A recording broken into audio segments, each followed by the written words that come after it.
Welcome to Spring LIB. For this problem on periodic motion, we are told that for a certain oscillator, the net force on a body with mass m is given by Fx is equal to minus Cx cubed.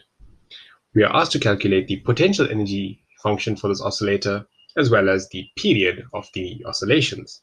We are also given a hint in order to help us with the calculus.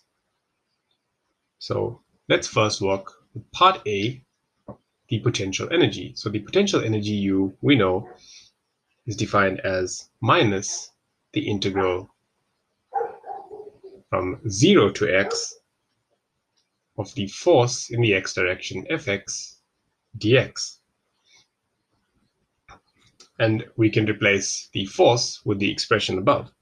So since c is a constant, we can bring this out of the integral, and this is equal to c times the integral from 0 to x of x cubed dx. And if we solve this integral, we get the potential energy function to be c over 4 times x to the power 4. And that's our first answer. We have our potential energy function with respect to x.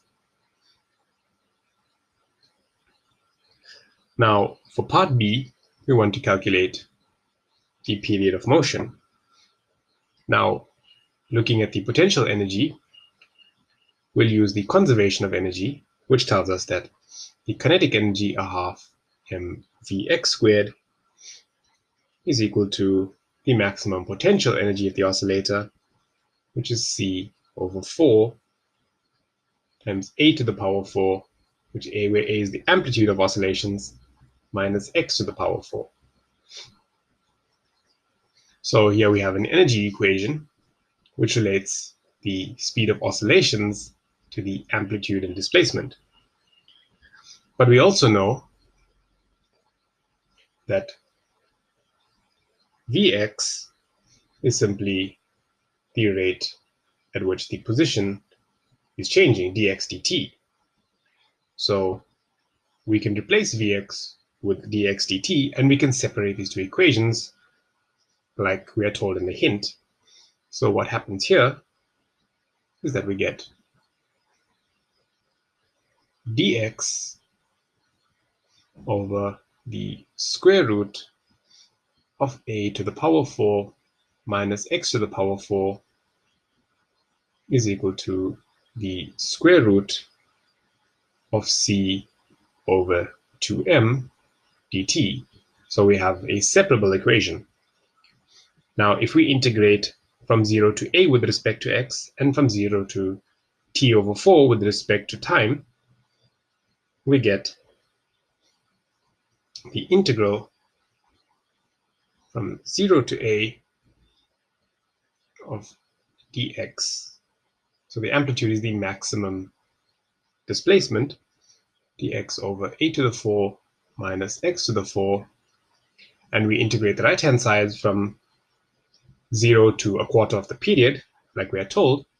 This becomes the square root of c over 2m simply times t over 4. Now we'll use the hint that tells us to take x over a as u, and so dx becomes a du, and the upper limit of the u integral becomes u is equal to 1. So this expression becomes 1 over a times the integral from 0 to 1 of du now, since we've done the separation of variables, over the square root of 1 minus u to the power 4, which is equal to 1.31 over the amplitude a, which is equal to the right-hand side, the square root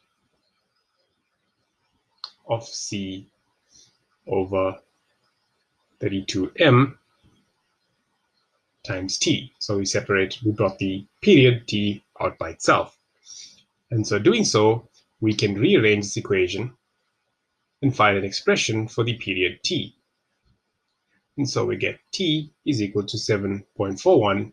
Remember, the solution to this integral is given in the hint. That's why we made the substitution.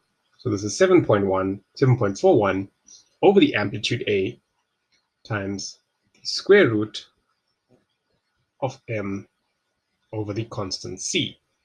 And so there we have an expression for our period in terms of the mass of the object that is oscillating and its amplitude a. Now finally, we are asked if the period depends on the amplitude, and as we can see, it does. So t is in fact a function depending on the amplitude a. And we want to know if the motion is simple harmonic, and we can clearly see with the expression for our period that the motion is not simple harmonic.